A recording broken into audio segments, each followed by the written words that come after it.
Winter has started. I'm Mark Sponsler, and welcome to the Stormsurf Video Surf Forecast, the week starting Sunday, January 9th.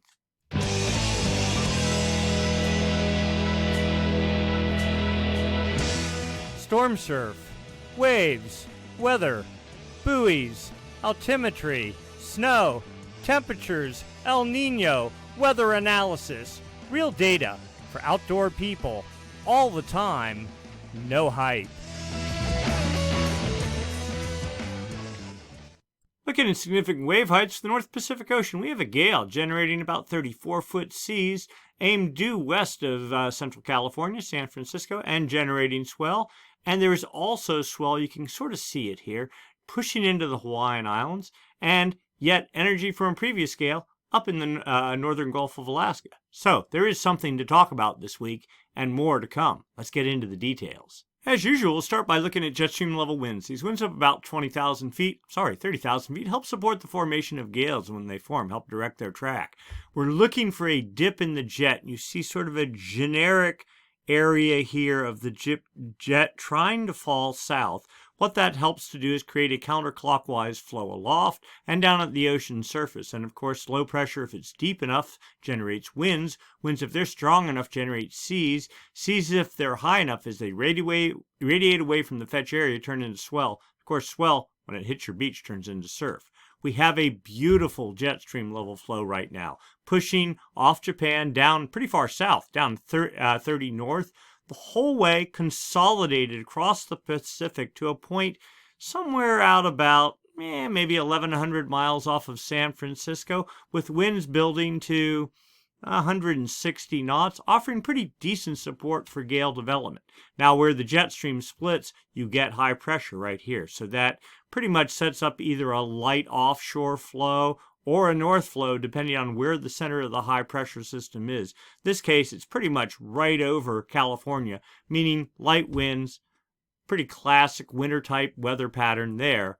Hawaii, on the other side, is right on the Harriet south edge of the jet stream here, offering potential for fronts sweeping down, bringing in west winds. At the moment, not the case, but right on the hairy edge. All right, so let's put this into motion. As we get into Monday, a certified trough starts building, and we'll say northwest of Hawaii, being fed by pretty decent winds, about 160 knot winds as we get into Monday night. That trough pushes off to the east on Tuesday, kind of falling apart, but a second trough builds just a little bit further to the north with a much more winds building into the trough. That's 180 knots, let's say.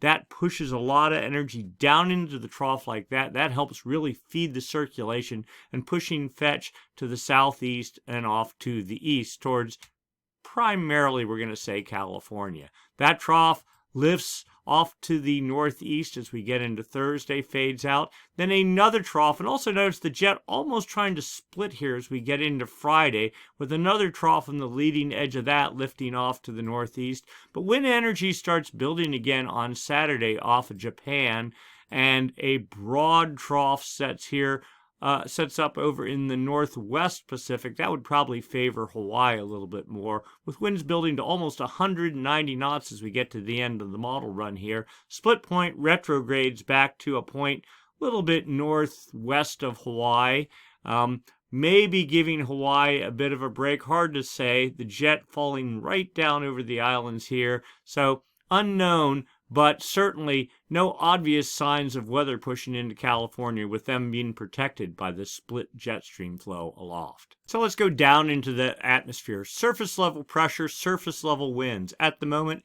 a complex gale, really 1, 2, 3 low pressure systems all sort of circulating around themselves at the moment. This is a 12Z on Sunday, but the one of most interest here, about 972 millibar low, not a particularly deep low, not a particularly big one, but generating 45 knot winds northeast of Hawaii, really focusing on California.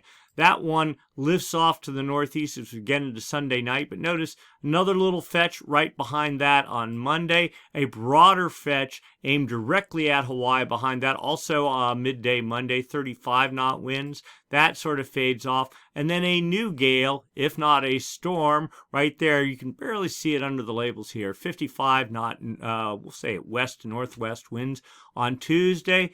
Building, there you go, pretty solid gale indeed, 55, maybe even 60-knot winds in there, all aimed well off to the east. Great for swell production, even 50-knot winds as we get into Wednesday, lifting off to the northeast, while a new broader system starts building, being fed by the jet stream, and yet a secondary system just west of the date line as we get into Friday, pushing off to the east. You can see it's just a string of storm after storm or gale after gale. So you get into Friday night, still 45-knot winds on this, what was just looking to be a little system building, and another system off Japan, looking solid with 35-knot winds pushing off to the east. We're out at 180 hours. So there is definitely a bit of uncertainty regarding all this stuff, more than about 3 days out. You never take any of this, what the models say, to the bank, but all in all, looking to be a pretty good pattern setting up.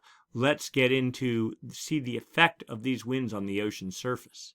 So as some of you noticed, our wave models didn't update for a couple of days. That was due to a data center outage at NOAA. They literally were pushing out no products at all for 3 days, I think, something like that. Fortunately, they got their situations resolved. I think it was Friday night or Saturday morning, something like that. And then all our models came back online. So we're going back in time here, just looking at, this is remnants of a system that generated swell that's currently hitting Hawaii. Waimea Bay has some decent waves, you know, not huge, but probably 20-foot faces, something like that, maybe 22-foot faces. Pipe, a bit out of control, too roguey, the swell too close to the islands. Swell direction was great for pipe, but just a little bit too much size, a little bit too much roguiness.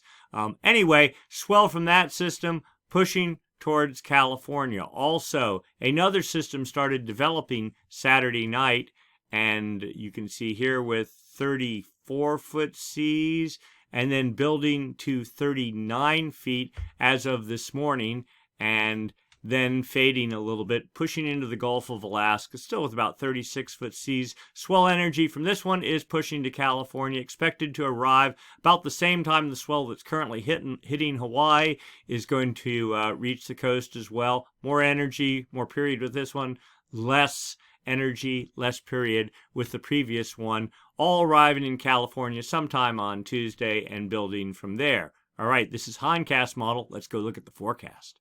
Our current situation continues, the gale fading in the northern Gulf. Another little tiny fetch building behind that, probably not enough to make any noticeable swell. Now, a secondary fetch or another fetch, whatever you want to call it, on Monday starts building winds generating right, or pushing right at Hawaii, producing, we'll pull this away here, see 24.9 foot seas. That's the highest seas right down here over the whole forecast area. But all that aimed right at Hawaii on Monday night into Tuesday. Direct impact on the Hawaiian Islands of pretty raw, larger sort of waves. And then another system, the stronger of all of this, starts developing on Wednesday. A little bit further north, seas building to 43 feet. Yep, that was it. 43 feet, aimed well at the California swell window. Sideband energy down into Hawaii. This system, actually, the previous run of the model, the 12Z run of the model, had seas up to 51 feet. So still a bit of variability on the models there. But regardless, some decent size, longer period swell is expected into the US West Coast with sideband energy down into Hawaii. And then you can see even secondary fetch continuing into Friday in the California swell window with seas in the 22-foot range. Another small system right behind that just doesn't stop. So we get into Friday, small area of 26-foot seas, something like that. This one was also larger on this morning's run of the model. Still, we're talking 150 hours out, so a lot could change, could completely disappear, or could build stronger. And then yet another system west of the dateline with 24, 25-foot seas, something like that, aimed well at Hawaii. So a string of swells, a little bit roguey conditions for Hawaii, certainly more groomed conditions for California, but because most of the systems are further away, much less size. So a balance, pick and choose. Bigger, rawer, smaller, cleaner, your choice. Looking at the wind forecast for California and Hawaii over the coming days, you see a very stormy pattern filling the Gulf of Alaska all the way out to the dateline. But for California, here's that high pressure system we talked about, 1032, 38 millibars, something like that, almost over the Great Basin, setting up a light offshore flow. That's today. Hawaii with this sort of a mixed wind pattern. We'll sort of put that into motion there. Not clear indications. Maybe some south winds for North California, a bit of a front there, Cape Mendocino, so we get into Monday, but still, high pressure in control, south winds for the Hawaiian Islands, so we get into Tuesday, still light generally winds for California, a northerly flow at roughly 10 knots for the Hawaiian Islands. Wednesday, here comes that next system, light winds for California, trades for the Hawaiian Islands, thank goodness. Thursday, still, we'll say roughly trades for Hawaii and light winds for California. You notice a little bit of a low pressure system forecast developing. This is Thursday off of the Cape Mendocino, we'll say. But by Friday, that all disappears. A bit of a strong, notice the high pressure moves off the coast, getting more of a northwesterly flow for California on Friday. And then this sort of a southeast wind pattern for the Hawaiian Islands. As we get into Saturday, lighter winds, trades for Hawaii. Northwest winds building off the coast, but near shore, maybe not too bad on Saturday. And then Sunday, same sort of deal. Trades for the Hawaiian Islands. Light flow, near shore, a bit more wind off the coast, but certainly not a blowout. It doesn't appear to be. Now, given the high pressure pretty much locked over California, the split jet stream flow, literally no precipitation forecast for the next 10 days, not unexpected. We've had a good drenching as of right now. We have about 3/4 of all the rainfall we typically get, at least in the San Francisco Bay Area. That's about normally 18.5, 19 inches a year, and I think we're right at about the 14.5 to 15-inch mark. So a good amount of precipitation. Can always take more, especially if we're trying to erase deficits from the drought last year, but not so bad. And we expect that at some point the high pressure and split jet stream flow will relieve itself. We've looked at some of the long-term models that go out 2 and 3 weeks, and about 2 weeks out, maybe some relief in sight, but that's definitely just a wild guess. Snow levels, of course, rising. This is for Squaw Valley, Olympic Valley. Below the peak, this is the peak. This is the base at Squaw. Rising up to 10, 12,000 feet, maybe dipping a little bit January 14th. Again, quite warm. And then later out in the model, a return to a more winter-like pattern. Please bring on the weather at least 10 days from now. We'll need it. All right, let's look long term. What's going on with the Madden Jullian Oscillation? And the quick hint is, yes, we have an MJO, finally, after a couple of years. And of course, La Nina. Where are we in its life cycle? Will it end? And if, when, how soon? So first off, we examine the state of the Madden Jullian Oscillation, this periodic weather oscillation that traverses around the planet on the equator. The inactive phase on one side of the planet, the active phase on the other. They rotate around the planet, one phase on one side, one on the other. The active phase is what we're interested in. What the active phase is essentially a low pressure system. A broad, very slow moving low pressure system develops in the Indian Ocean, moves into the West Pacific, across the Pacific, and into the Atlantic. When it does that, it imparts energy to the jet stream, feeds wind speeds in the jet stream, which in turn feeds the storm track, which helps produce surf. And of course, when the active phase of the MJO pushes south of California, helps drive energy and precipitation into the state. Also, what it does is if it's strong enough, it can reverse trade winds, especially in the West Pacific. When the trade winds reverse, instead of blowing hard out of the east, they start blowing out of the west, or at least they go slack. That allows warm water that's typically in the equatorial West Pacific to start pushing east in the form of like a ball of warm water under the equator. As it traverses across the Pacific, that ball of warm water, it's known as a Kelvin wave, eventually will erupt off Ecuador. And when it does that, it'll create warm water on the surface there. If you have successive active phases of the MJO producing successive Kelvin waves and warm water pushing into Ecuador, that can help usher in El Nino. All right, so right now we're looking at winds across the Pacific. This is the East Pacific here. This is the West Pacific here. Here's the equator. Right there is New Guinea. The date line roughly right there. We're just looking at the arrows. And this is data from the TAO buoy array, series of buoys strung across the equator used for monitoring El Nino. This is 5-day average winds, but you can see winds pretty strong out of the east. That's kind of typical this time of year. The Central Pacific Hawaii is like right around here. Winds pretty strong out of the east there. And in the West Pacific, pretty strong there as well. But it's not the actual wind speed, it's the anomalies, the difference from normal for this time of year. So this time of year, winds typically are pretty strong out of the east in the East Pacific. But you look at the arrows here, and they're a little bit out of the east, but not too strong, saying winds are pretty much normal. As you get into the Central Pacific, see how long the arrows are there? But you look here in this area, and you go, well, they're not particularly strong either, pretty much like normal. And then you get into the West Pacific, you almost get the sense, now not all the sensors are working, not all the buoys are working, but you almost get the sense there's westerly anomalies here. You see that one little arrow there and some of this, that trades maybe are weaker than normal here. That is a sign of the active phase of the MJO. So let's go back just the past, 5 days or so, and let's look at wind patterns across the Pacific. Again, this is up at 850 millibars. That's about 4,000 feet, but that's a pretty good proxy for what's going on at the ocean surface. This chart, South America, Peru there, Central America, Hawaii is right in around there. 0 is the equator. Date line's right there. Australia, New Guinea there.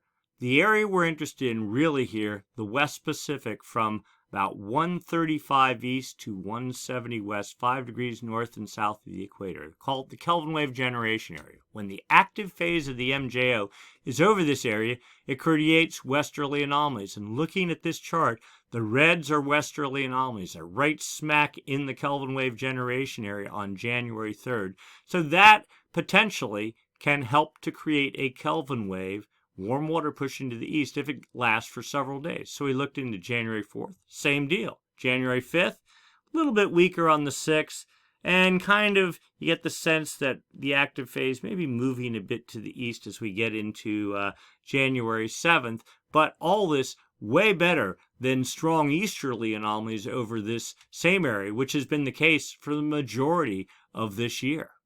So let's take a look at the 850 millibar zonal wind anomalies for the next week. So this chart, whole planet on one chart, date line runs right up the middle here. Kelvin wave generation area from 135 east, about right there, to 170 west, about right there. But this is past performance here. This is the forecast. You see this stripe here? This was the data outage at the NOAA data center. So it wasn't just Stormsurf that was affected by this. Many other sites were affected by that. NOAA really now has become, rather than a chart producer, more of a data distributor. And then websites like Stormsurf can take that data, parse it how they choose or how they see fit best to target their audience, in our case, surfers and ocean people that are interested in marine weather. And so we do that. So anyway, this site that produced this, who was this, just for fun? I don't even have it on here. Okay, anyway, it was, I think it's David Scheck, but I'm not sure. Anyway, you can see there was an outage. Moving forward, though, Kelvin wave generation area right in here. The yellows and reds are westerly anomalies. So we see westerly anomalies very weak, continuing filling the Kelvin wave generation area into about January 13th or 14th. Then after that, we get blues, easterly anomalies. So just looking on the face of things, it looks like the active phase of the MJO started maybe right around Christmas, something like that, has held in the Kelvin wave generation area, and will continue till about January 12th, and then it'll fade out. That's about typical. It typically takes a month, something like that, maybe 6 weeks, maybe less, sometimes only 3 weeks for the active phase of the MJO to traverse the Pacific, and then after that, the inactive phase will do its thing for about the same amount of time.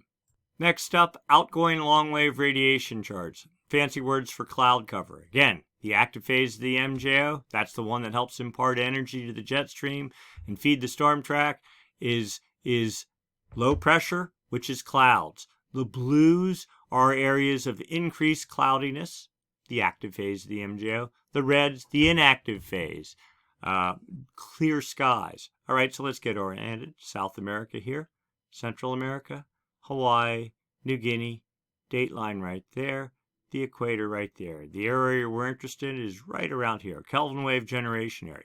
Active phase of the MJO over that area.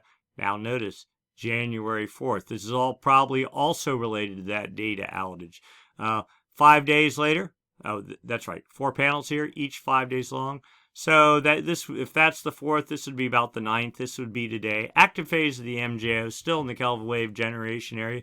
And 5 days from now, still barely in there, but starting to move off to the east. And then according to the statistic model, 10 days or 15 days from now, the active phase of the MJO gone and the inactive phase moving into the Kelvin wave generation area.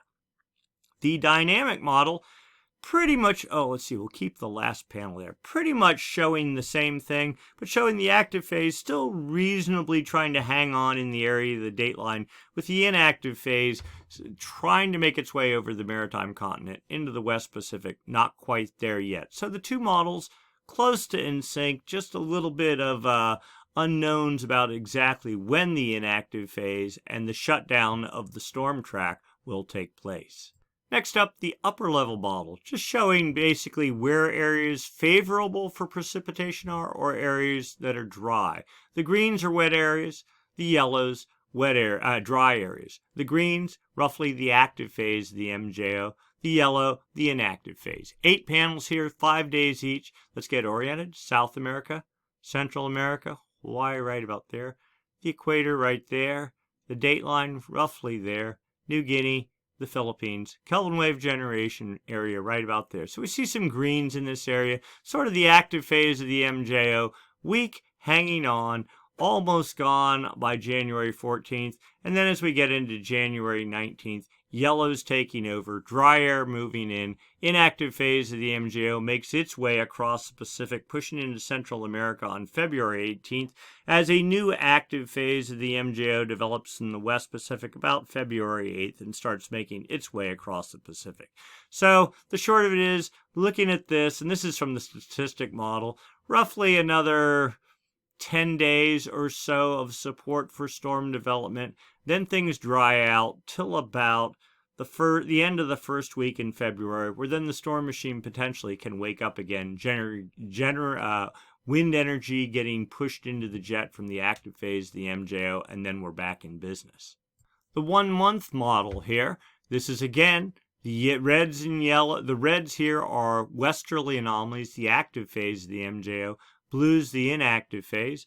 Whole planet on one chart. Dateline runs right up the middle, right here. Far West Pacific, 135 east, somewhere about there. So the area we're really interested in here is this area.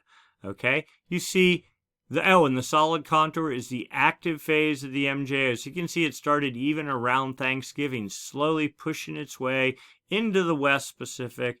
Just the other day, right centered over the dateline, the last little piece of it, you can connect these 3 solid black contours, and that's the active phase, making its way across the Pacific with westerly anomalies associated with it, but pretty much moving out of the Kelvin wave generation area, according to this, by maybe January 23rd or 24th, and then you see the dotted contour down here, the inactive phase of the MJO setting up with easterly anomalies. So this model suggesting maybe the active phase will hold on a little bit longer, maybe another 20 days, another 3 weeks before things shut down.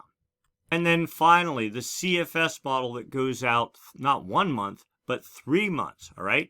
The forecast or previous performance is down here. The forecast is up here. Let's get oriented again. Date line right here, running right up the middle. Kelvin wave generation area starting probably about right here. So it's this box roughly right in here, or this area right in here we're interested in. You see the yellows and oranges, westerly anomalies, pretty strong westerly anomalies. In fact, we just got through that. Maybe suggestive of a westerly wind burst associated with, of course, the active phase of the MJO. And you see westerly anomalies trying to hang on into almost February, but then you see this patch of blue here. Probably that's the inactive phase of the MJO. And then the next active phase looks like forecast setting up again about maybe February 10th or something like that. It's just eyeballing it, but let's actually go and overlay the MJO. All right, solid red contours are the active phase. So according to this, the active phase is already out of the Kelvin wave generation area. The dotted contour here is the inactive phase of the MJO. What is really interesting to notice here is that even though halfway through the inactive phase of the MJO in nearly February, little bits of westerly anomalies are forecast to hold on.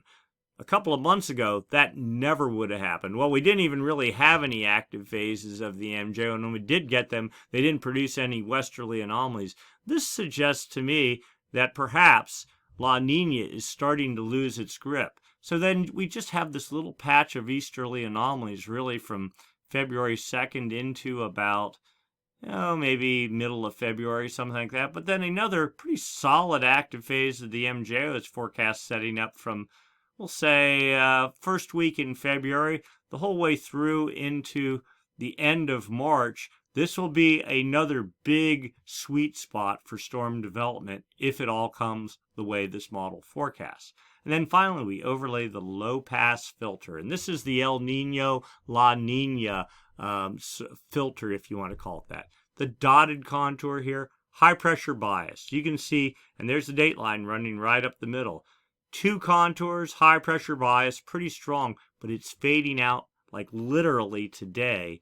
And also notice the high-pressure bias after already now is starting to slide off to the east, okay, further, and it makes it to, well, the date line, or maybe even past the date line on February 2nd, and then completely out of the Kelvin wave generation area by March. Now, winter's almost over by then, so it probably won't do us any good, but it clearly suggests the high-pressure bias, which is a classic sign of La Nina, is fading, moving out, or at least to the East Pacific, while the low-pressure bias here, this solid black contour, is slowly slipping deeper into the Kelvin wave generation area, reaching the date line by, well, say roughly March, building to two contours. Of course, this is a model 3 months out, so don't know if I believe that, but clearly suggests the demise of La Nina, or at least the underpinnings of what's making La Nina do its thing,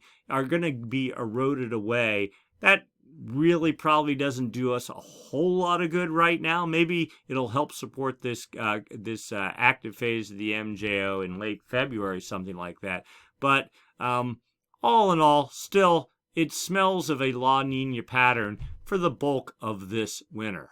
Right, so that sets us up for our El Nino, La Nina discussion. And what we're looking at here is subsurface ocean temperatures. West Pacific here, East Pacific here. And this is down in the ocean, 100 meters, 200 meters, 300 meters, about 900 feet, almost 1,000 feet. Okay, and we're looking at temperatures. This is the 29-degree isotherm, 29 degrees centigrade. That's pretty warm temperature. And what is really interesting here is this didn't even exist maybe a month ago, and it's slowly been creeping east. That's a good thing. It means warm water is sliding a little bit off to the east, which means trade winds, which have been so strong, which have been holding the warm water way over in the far west Pacific, maybe you're starting to relax a little bit, allowing warm water to flow off to the east.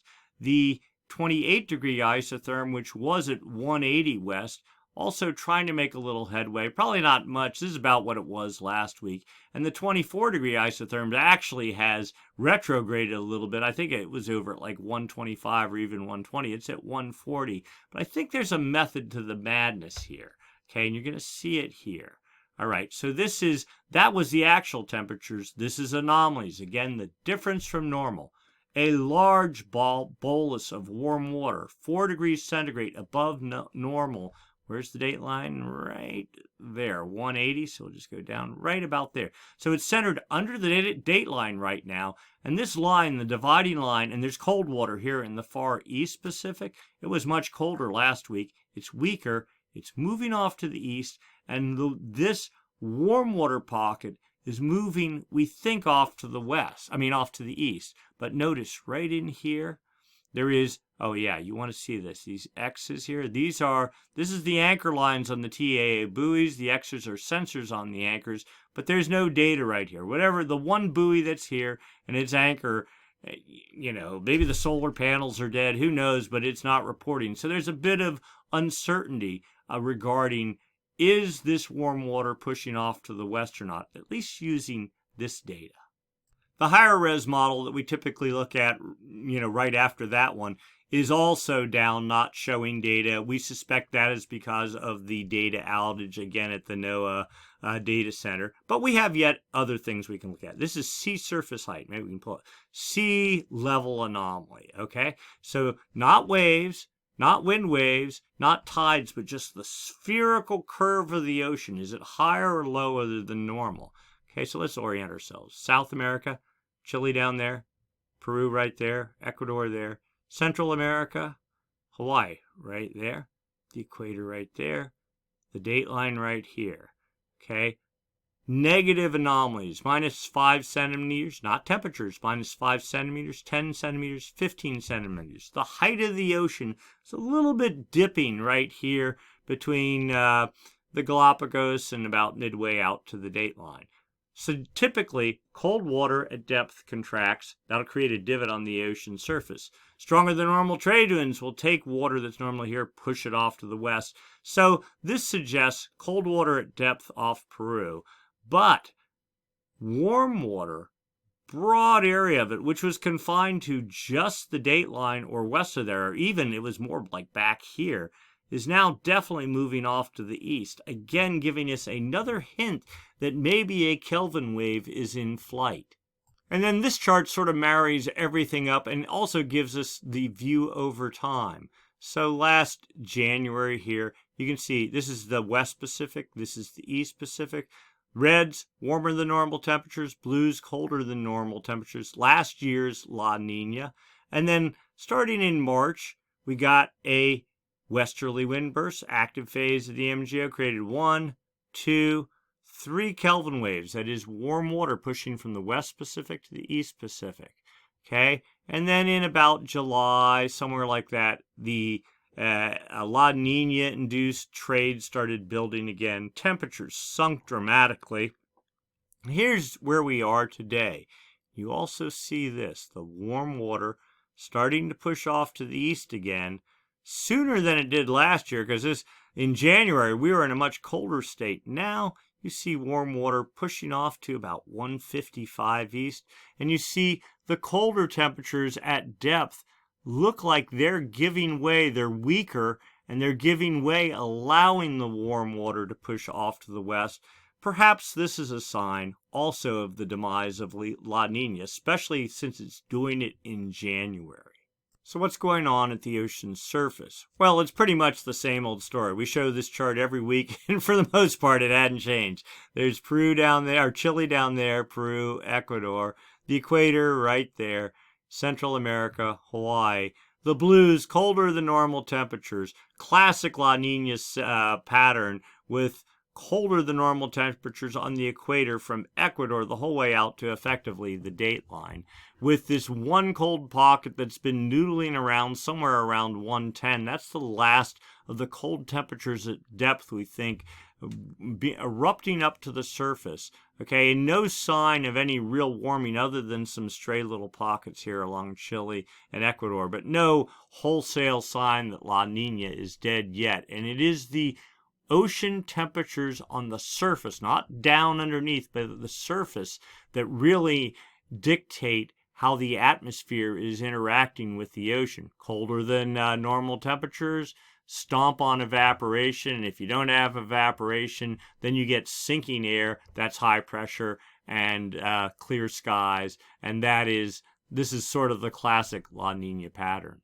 Looking at the trend for the past 7 days, that we see this persistent warming pattern, just weekly warming off of Peru, stronger warming from Ecuador over the Galapagos. It's been real cold here. This last little couple of pockets of cooling out south of California, and then sort of mixed warming and neutral patterns. I mean, nothing screaming out Kelvin wave or anything, but we know over here warm water is trying to push to the east under the ocean surface. So we look down at the subsurface temperatures. That gives us a lead of what's going to happen 2 and 3 months from now. Okay, the surface temperatures tell us what's interacting with the atmosphere right now. And what we're seeing is possibly a Kelvin wave developing. It'll take 2 months to make itself across the Pacific. So we're talking, maybe March or something like that. We might start to see significant warming off here. And I'll qualify that might. Not guaranteed, but might, and that is a ray of hope. We'll take anything we can get. But for now, the backed off view, you can see cooler than normal temperatures, but all this like down in here, not nearly as cool as it was even a couple of weeks ago. I mean, this is right in here. This is the last lingering pockets of, we think, the cool subsurface temperatures working their way to the surface. Again, this cool pool here, trying to get, if nothing else, getting literally pushed to the surface by this wall of warm water slowly pushing off to the east. At least that's the thought at the moment. Sea surface temperatures in the Nino 1.2 area. This is the region right there by the Galapagos and Ecuador. Temperatures rising a little bit, about a degree. 1.004 degrees below normal. The La Nina line is right here at 0.5. So we're still clearly in La Nina, but it looks like almost we bottomed out somewhere here in December, and maybe, just maybe, 7 days certainly is not a trend, but it sort of looks like temperatures want to start rising. In the official El Nino region, the Nino 3.4 region, the area on the equator, south of California out to about the dateline, temperatures just hanging steady, 0.998, 998 thousandths of a degree below normal. The La Nina line is right here, half a degree, 5 consecutive months, so still clearly in La Nina territory. So what we're doing with all this, though, is trying to figure out, when is La Nina going to die? How soon is it going to happen? Will El Nino follow La Nina? And if so, provide evidence to prove the thesis one way or another, whichever stance we take. Right now, La Nina clearly in play, but maybe, just maybe, some signs that La Nina is weakening. We're not saying El Nino is coming at all, but at least a weakening La Nina is better than a strengthening La Nina. Okay, so what does the atmosphere think is going on? How is the atmosphere reacting to the temperatures or change in temperatures in the ocean? So we look at the Southern Oscillation Index. Difference in pressure between Darwin, Australia, roughly in the Indian Ocean, and Tahiti, roughly in the West Pacific. When the pressure is lower at Tahiti, the index goes negative. Hey, it's minus 27.74 today. That's real negative. That's a good sign. That probably speaks to the current active phase of the MJO moving over the West Pacific. And well, we've got 3 days of data. That's not really a trend, but anything, we'll take it. It's a step in the right direction. Looking back, now there's some positive values, 46.71. I mean, that's strong inactive phase of the MJO. So honestly, it's been a long time since we've seen even 3 days of negative numbers strung together. So that's a little bit of a good sign. The 30-day average takes out the noise and just tells us sort of where are we at. Well, today's value, 8.33. We were up at 13. And looking back, it's been between 11 and 13 for a month now, but dropping likely influenced by the active phase of the MJO that's over the West Pacific. So last year, I think this one got up to plus 19 during the peak of La Nina. We're nowhere near that at the moment. Then the 90-day moving SOI, the El Nino La Nina indicator, at 9.43, and, well, that's maybe on the lower end of where we've been at the whole month, but this is a 90-day average, so it's 3 months of data all mashed together, and it's been positive for a long time.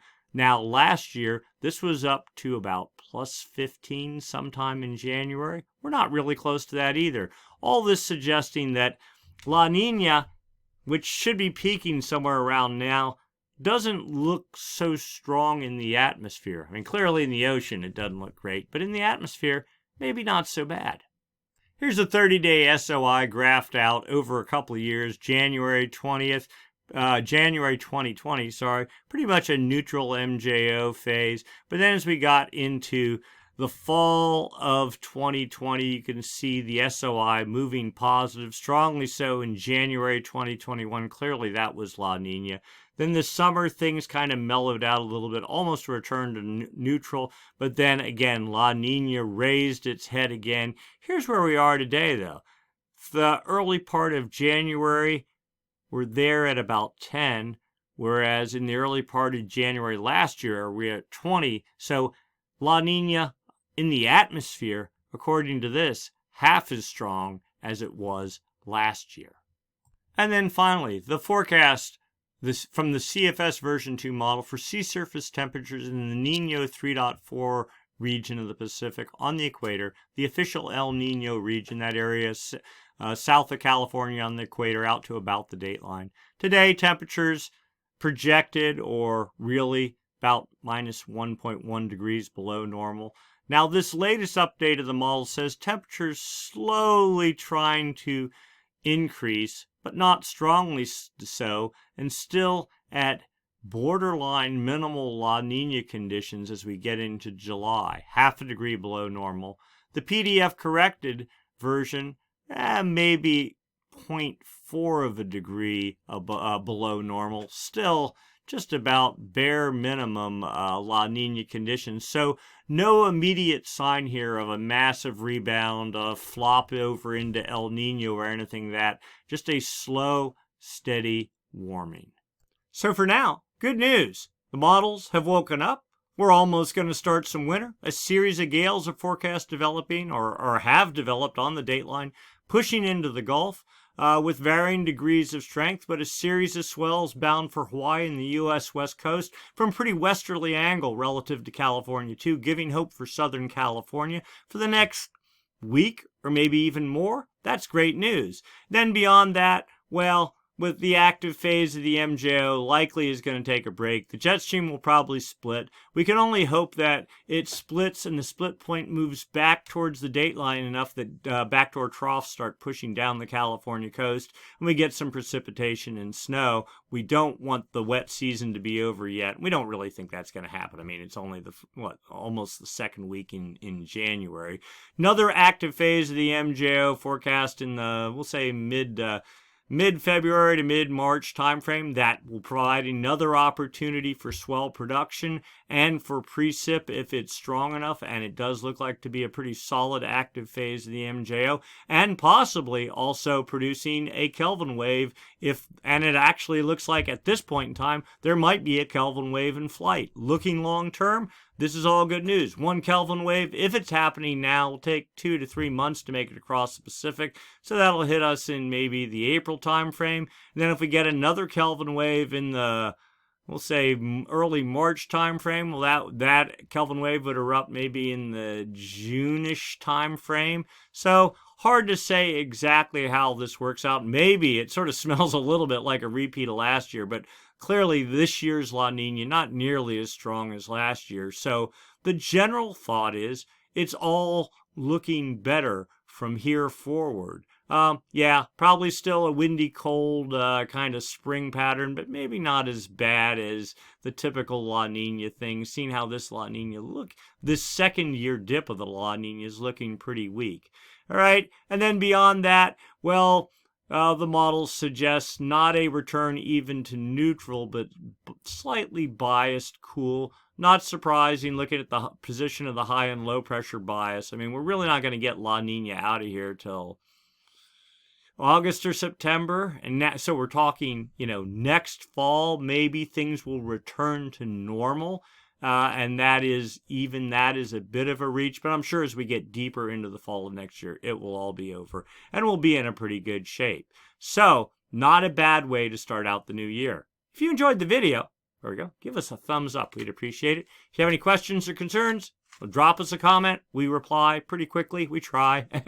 and we get some pretty good questions. So read the comments if you want to learn some more. There are some pretty smart people that are watching the videos. They always provide their 2 cents too, and it can be a pretty interesting discussion. All right, if you haven't subscribed, please subscribe. If not, go to stormsurf.com. The link to the video is posted at the top of every page of the site after we post the video, typically on Sunday evenings. So that's it for this week. Go surfing. There are going to be some waves. Go have some fun. Be safe. And we'll see you next week. Same time, same channel. Thanks for watching.